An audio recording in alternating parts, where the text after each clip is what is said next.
I love puzzle games. It's a genre that, especially in recent years, has had a lot of banger hits. Baba Is You, great game. Tunic, great game. The Witness.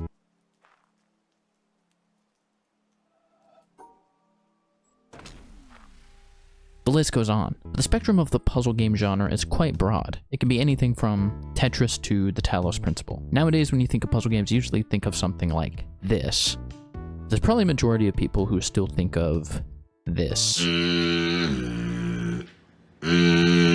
The Match 3 puzzle game. It's a game genre that has really fallen from grace, unfortunately. I mean, they used to pump out some iconic classics like Bejeweled, Chuzzle, Goober's Lab, but what are we left with now? What pieces have been left for humanity to put back together? Candy Crush?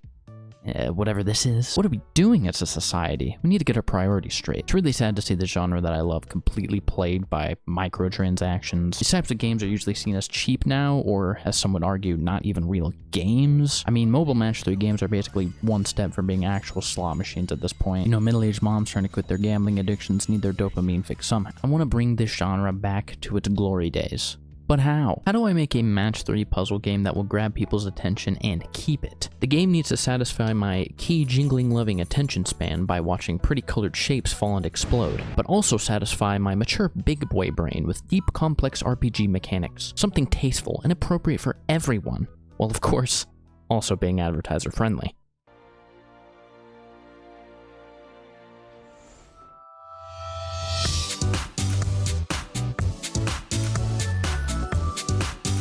So what prompted me initially to make this video was I saw this tweet a while back that really actually made me laugh out loud. I think I actually raffled. Like, it felt directly targeted at me. Why, you ask? Because,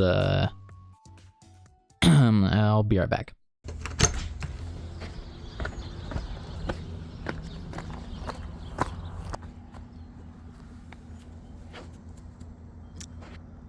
Alright, back to gooning. Okay, but really, this tweet did resonate with me a lot because when I tell people I like HuniePop, I instantly feel the need to defend myself with my dying breath because I know it's full of a bunch of weird stuff. I mean, that's to be expected. After all, this game is 10 years old? Okay, I might be hecka unk status for this or whatever, but admittedly, I am really nostalgic for this game. Guess I'm allowed to say that now because it's been an entire decade since the game came out. It's kind of weird to say I'm nostalgic for what is basically a gooner bait game, but I digress. HuniePop has kind of had a small resurgence in popularity lately, and I guess part of that is that the 10th anniversary was coming up, but I think a lot of people, myself included, actually have some pretty fond memories of this game. For different reasons than you might think. Just think back to 2015, a great year for games.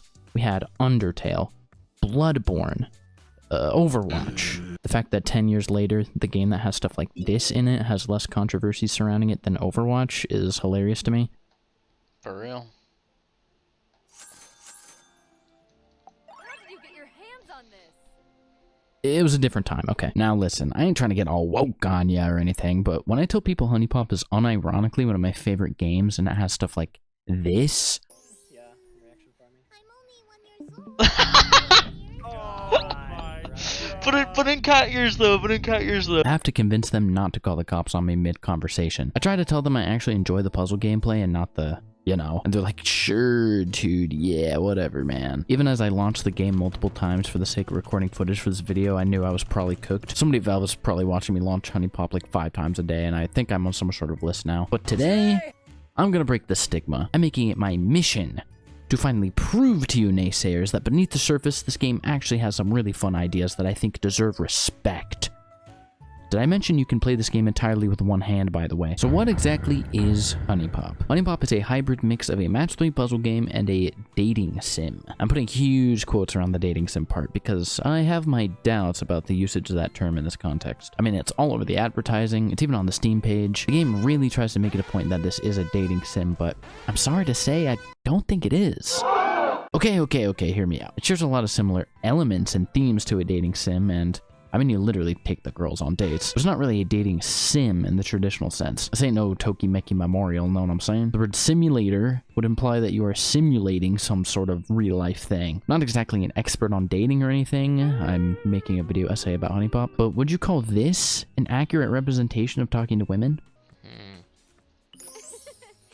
These guys? Yeah.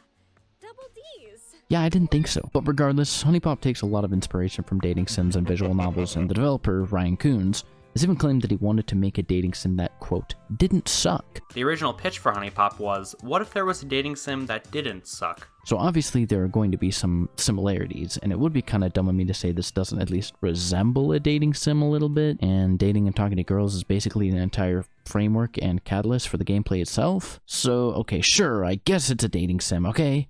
You want me to say that out loud? One of my favorite games is one where I date fake virtual girls, huh? I'm on it and I'm proud. I'm on it, I'm proud. That's what he calls it. So, okay, since the dating sim elements of this game are deeply and intrinsically impactful on the puzzle parts of the game, they are very important.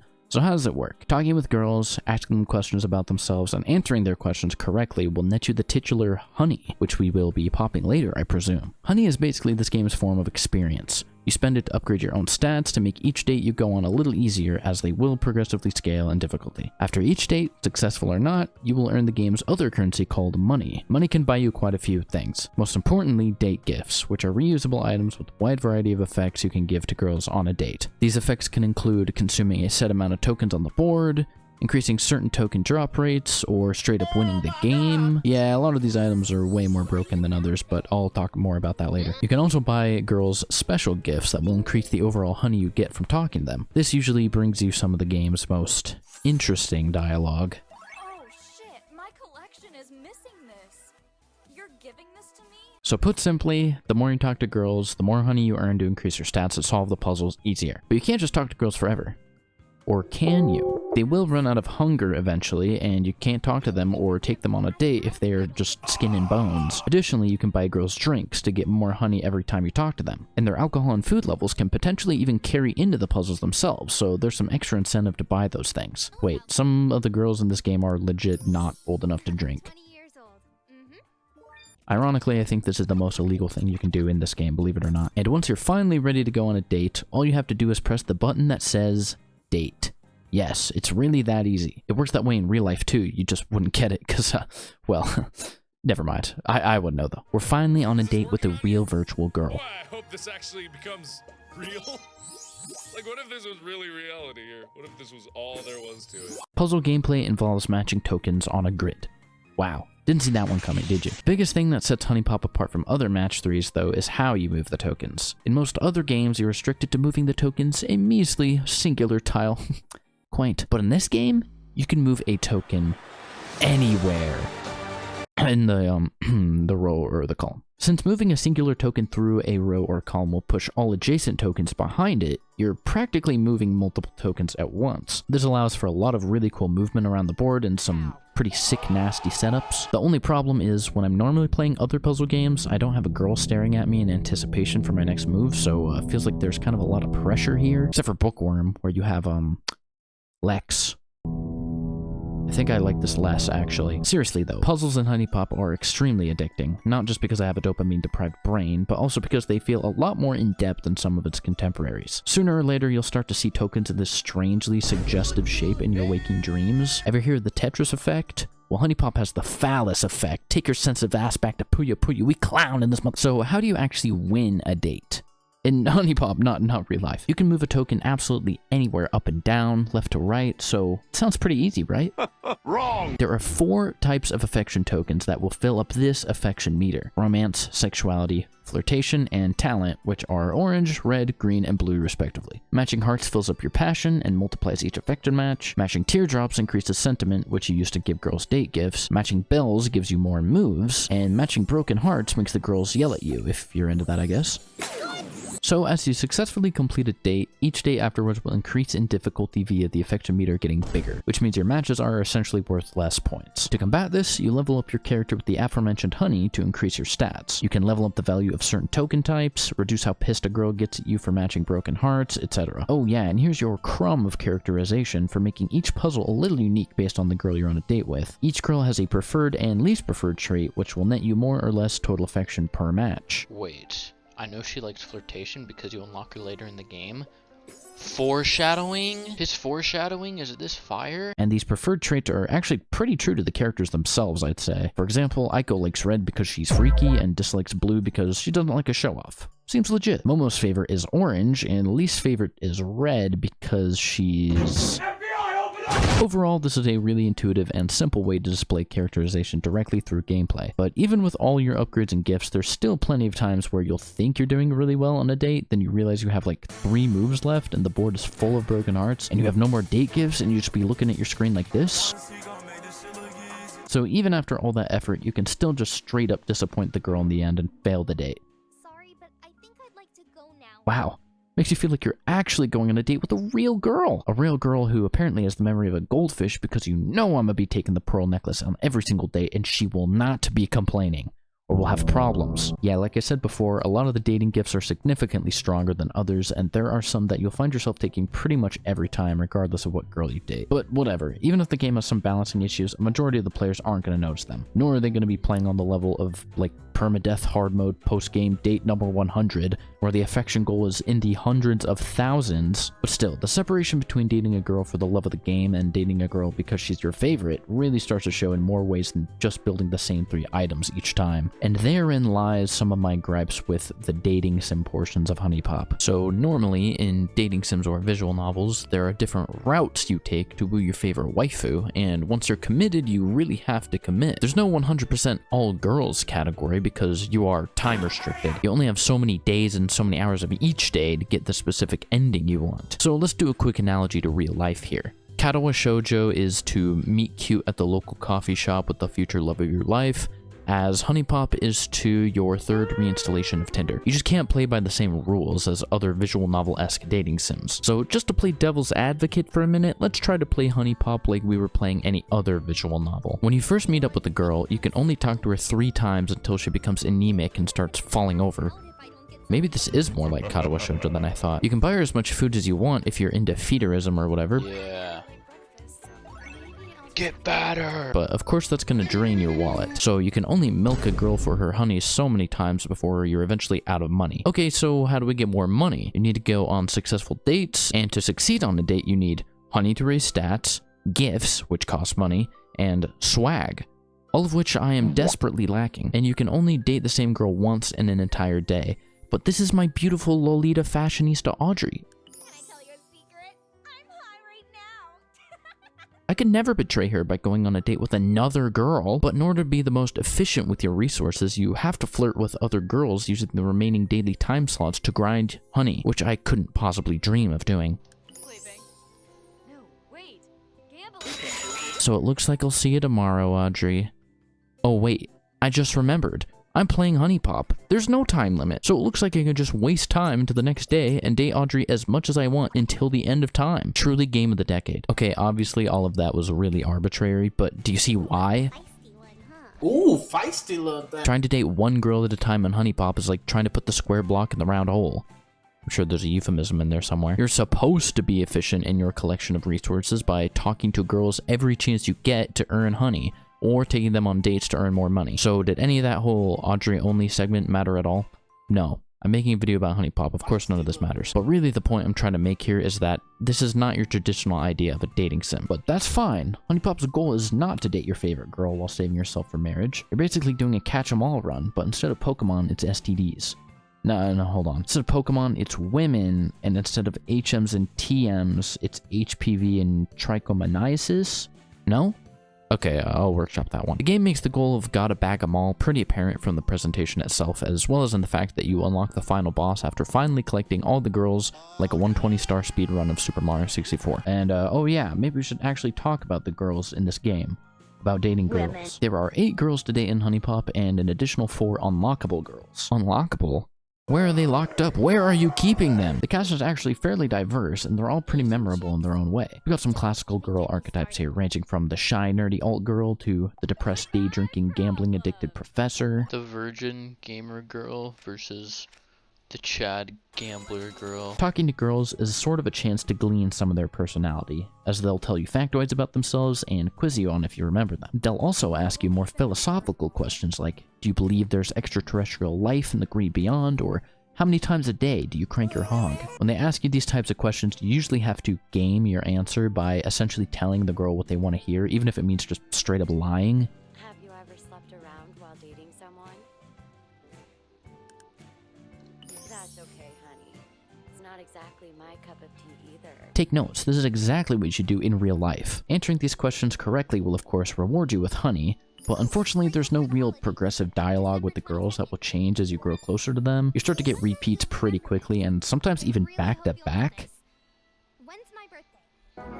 Oh, the fuck. This to me is one of the more disappointing parts of HuniePop's so-called dating sim segments. I think it would have been neat to see girls open up to you a little more about certain things as you go on more successful dates with them. When you hit the talk to her button, it's completely random on if you will be asked a question or have the opportunity to ask one, and considering you can ask a girl's cup size right from the get-go if RNGesus allows it, it can make for a pretty jarring experience, especially if you're talking to a particularly reserved or innocent girl, because they will answer the question. There's no like trust meter you have to build before they're comfortable telling you they got some cannonballs on their chest. It might have been a little more interesting too to see more of the relationships between the girls themselves. The few times you get to see this are at the very beginning of the game, and a couple more times sprinkled in through some dialogue, particularly between Nikki, Tiffany, and Audrey, who are all around the same age and go to the same university together, except Nikki because she's a quirky dropout gamer girl. I like to play video games, especially fighting games and online MMOs. It's just a little unfortunate that the relationships between the characters and the tiny bit of the game story that you get is right at the beginning and pretty much never comes back. And as for what little amount of story we do see, here's how it goes. You are a loser, virgin, incel, or femcel, ladies, this game doesn't discriminate, who apparently somehow has absolutely zero luck with women, but also lives in this like penthouse one-bedroom apartment in a college town. Wow, I guess being unemployed 10 years ago was the strat or something. Inflation has really messed things up since 2015, I tell ya. Anyways, one fateful night while drowning your sorrows, you bump into Kiyu, a love fairy who may or may not be your drunken delusion made manifest, but she sees your potential and makes it her mission to help you finally pop your honey? Oh, I get it now. Fun little HuniePop trivia fact. It was confirmed that the main character of this game was going to drink himself to death that night, unless Kiyu swooped in to save him. I totally just made that up, by the way, but didn't that sound real? Kiyu is the mascot slash poster girl for HuniePop for obvious reasons. You know what?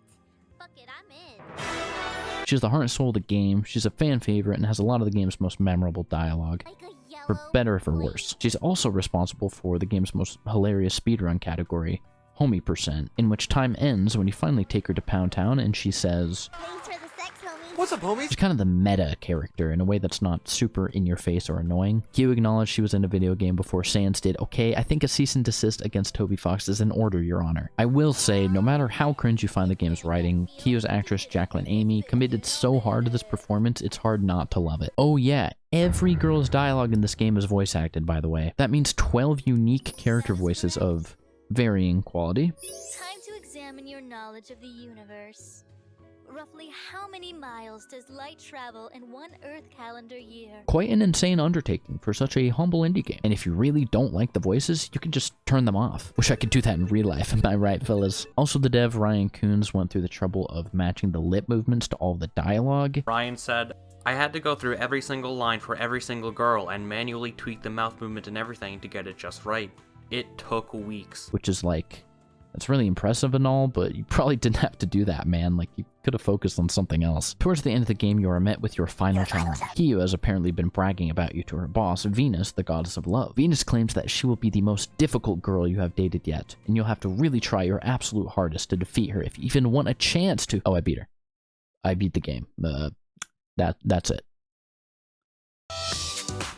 Overall, she's pretty equal in difficulty compared to the other girls. I thought her dates might be more challenging in a way that reflected in the gameplay, like maybe she has no preferred trait, so you can't rely on the multipliers, or maybe date gifts don't work on her. Come on, I would've wanted something a little crazy here for the alleged final boss of the game, but once you're done with Venus, you're pretty much done. There is an endless mode you can trigger called Alpha Mode, by finishing off all the girls and giving Kiyu all their— But after that, that's it.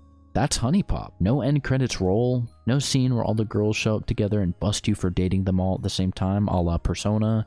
Nothing. So the story clearly wasn't really at the forefront of the game's mind to begin with. Even being inspired by the dating sim genre, it doesn't seem to use a lot of those mechanics that the genre is known for. My question for you is this: is that a bad thing? Like I said earlier in the video, HuniePop was originally designed with the intent of making a dating sim that didn't suck. Now, this could be seen to some as mocking the genre or even as some kind of slight or insult to people who play these types of games, but I'm gonna have to completely disagree. Listen, I'm in no way qualified to open up the can of worms that is the great translation debate. I think I'd have better luck being judged by St. Peter at the pearly gates. Damn, that's kind of a bar. But there is a lot of merit to making westernized dating sim because there's no chance of something getting lost in translation. It's an entirely original work. But I will admit, sometimes there is a strange dissonance that comes through between the writing and the visuals and the dating sim elements. The character art is very anime inspired, that's for sure. At first glance, you might even think this game is from the East, but then you play it for 2 seconds and you hear the character speak and you're like, Fucking whore-ass bitch needs to learn.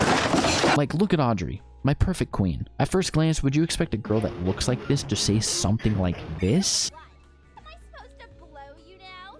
Get real. No. But is it funny?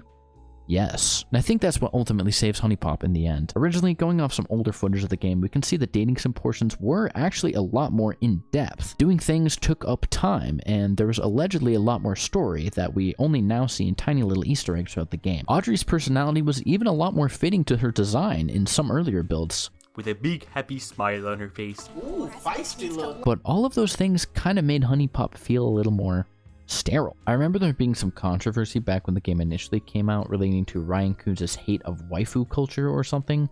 I don't know, I just remember some thread on V about people getting like really butthurt, but that's like lost to the sands of time now, so source? Just trust me, bro. But why would I even bring something like that up? I'm not even trying to hate on the guy, he's an absolute giga chad. 98? 99? I mean, you can't make me not respect this man. But when I think of some things about this game, like the fully English voice acting that perfectly matches to the lips, the original vision about the game, and the fact that a lot of the real dating sim elements just got completely cut, makes you question if this guy actually likes dating sims in the first place, and hey, maybe he doesn't. Maybe there's some argument to be made for why HuniePop kind of takes some shit on dating games, but obviously there was a real passion here for improving a game genre that the creator thought had a lot of flaws, and that's extremely admirable. And even at the sacrifice of some more grounded or traditional dating sim tropes, the gameplay came first. At the end of the day, HuniePop is not about finding love. Hell, it's not even about gooning to the really awkward bedroom scenes that absolutely suck, by the way. I didn't even talk about those. I'm not trying to get blacklisted in my first video essay here. At the end of the day, HuniePop is about the puzzles, baby. That's right, full circle, the puzzles stay on top. But even aside from the puzzles, HuniePop is all about its presentation. The UI is a beautiful, dare I say, Frutiger Arrow-inspired treat to look at, and very satisfying to navigate. The character and background art is honestly really professional looking. The soundtrack is full of bangers. World of Wondag never misses.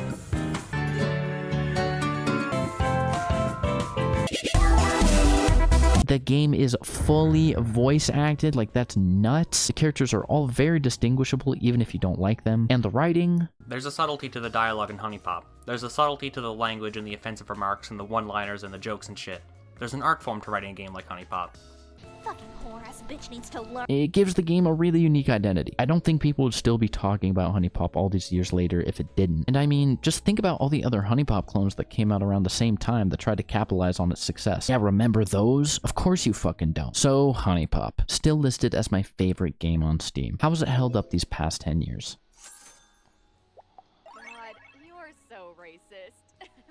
I would say it hasn't aged a day. When it comes to games that are of a certain texture, you rarely get more than what you see on the cover. HuniePop reels you in with its cute pink fairies and blue alien women, but it keeps you coming back. I've played this game easily a dozen times in the last decade because, its puzzles are just so addicting. No, but really, it's just so fun to pick up and play whenever I'm itching for those exploding fruit snacks. I'd like to end this video off with an old saying that goes something like, I stayed for the plot.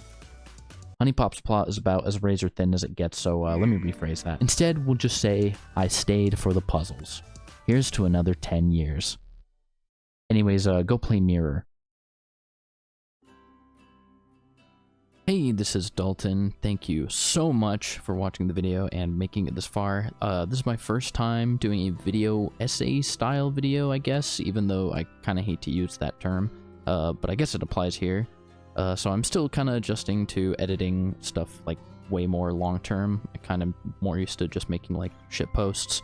I started this video in Sony Vegas and I almost crashed out. Not my PC, me. I almost crashed out trying to use Vegas and I was done with it, so I tried switching to DaVinci Resolve, which is free by the way, and immediately all my problems that I was having in Vegas were solved. Like, they were gone. It's actually kind of staggering how Sony Vegas is still being sold for money.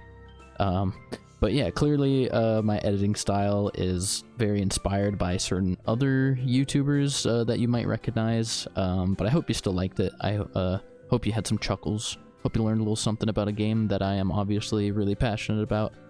I have other scattered video ideas, and hopefully now that I know I can make like a bigger video, this helps me do that in the future to make more, so expect more later down the line.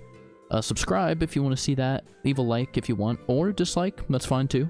I just ask that maybe you leave a comment saying what you didn't like about the video, if that is the case. Seriously, thanks again for watching, and I hope to see you next time.